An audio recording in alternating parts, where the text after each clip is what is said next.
I first learned about the Greater London Fund for the Blind about 5 years ago. I donated some money to one of their volunteers in London, and following on from that, I went onto their website to learn all about what they do as a charity, how they support people with visual impairment through employment opportunities, through bringing people together for clubs, for counselling, any aspect of their life they can sort of help with. I shoot commissions for them on a pro bono basis, and I also donate 15% of any new business that comes with a new client to them. The experiences that I've had with them over the last 4 or 5 years, photographing a lot of their campaigns pro bono, donating money with them, and all the people I've met in that time has been some of the most rewarding experiences that I've had as a photographer. To be able to give something back with my skills as a photographer is a huge part of my business, it's a huge part of my life, and I feel very privileged to be able to do that.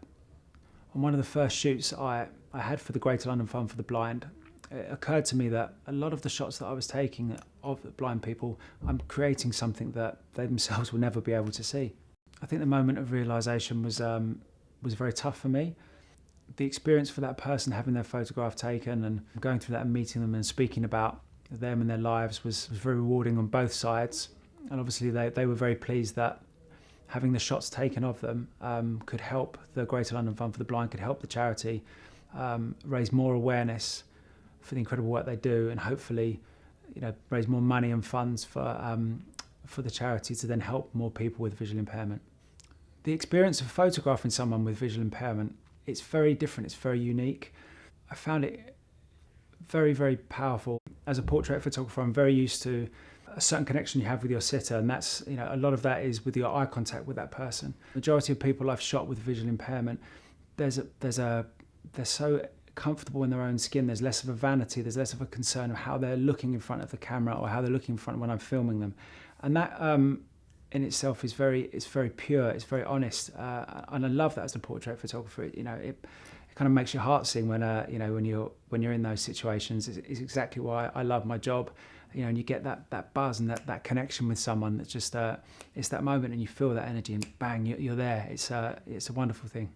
I met Ricky a couple of years ago, taking his portrait and also filming him as well and learning more about his life. The story itself was very heartbreaking for me. I was born with a normal sight, probably destined to be a scaffolder like my dad and my brothers and my uncles.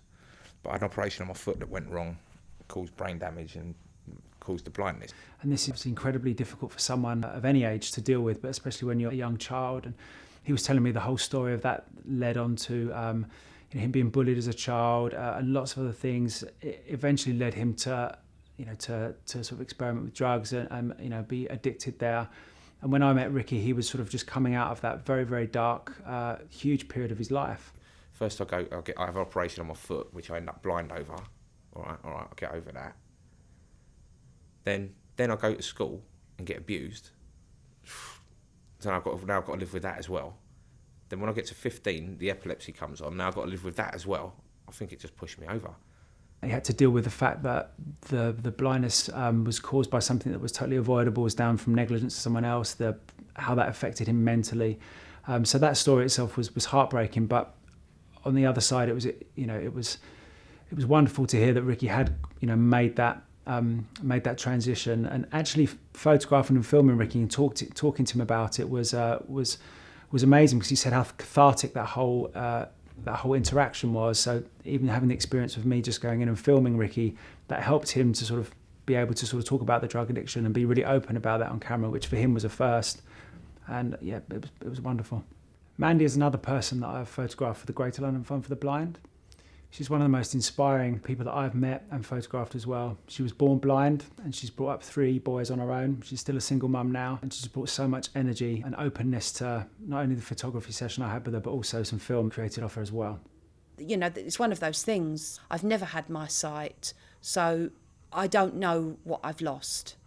So if anyone says, would you ever like your sight? No, because I've never had it. And I think it would scare me too much if all of a sudden, at the age of 46, I was given this sight that I'd never experienced. Some very sad stories, some that have been sort of very hard to hear as well. People that have lost their sight overnight. Take Kevin, for example. I was an inspector, revenue protection inspector on the buses, and I loved it. I speak French, Spanish and Polish, not fluently, but enough. If I caught you on a bus, I used to do central London, if I caught you on a bus, you didn't have a ticket, you had a problem. So I could sort of sort it out, and let you go, or sort it out and tell you what you needed to do next time, or take a penalty fare. I could do that, and I loved it. And I literally went home Tuesday night after a late shift, had a pint at London Bridge with my mate, said, "Night, mate, see you tomorrow." Woke up like this, Wednesday morning. No warning, nothing. Clarity, as a company, have been running for about 140 years now, and they produce toiletries and cleaning products.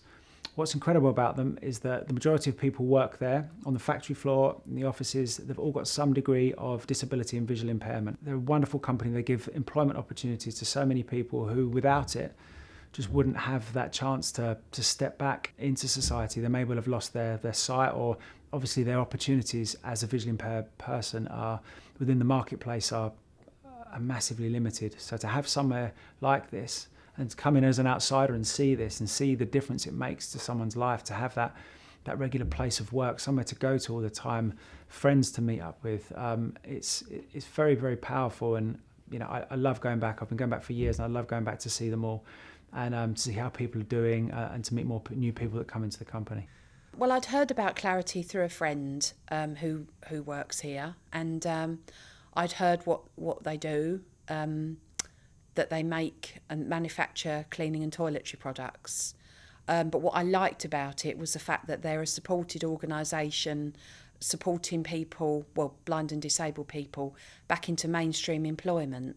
I've got a job, and everyone around me is disabled, and I work with them, help them, they work with me and help me. It's really one hand washing the other all the time. It's lovely. It's lovely.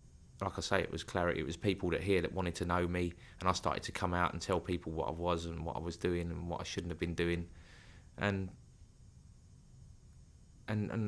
people just accepted me, and I just thought, well, sod it, this is it. This is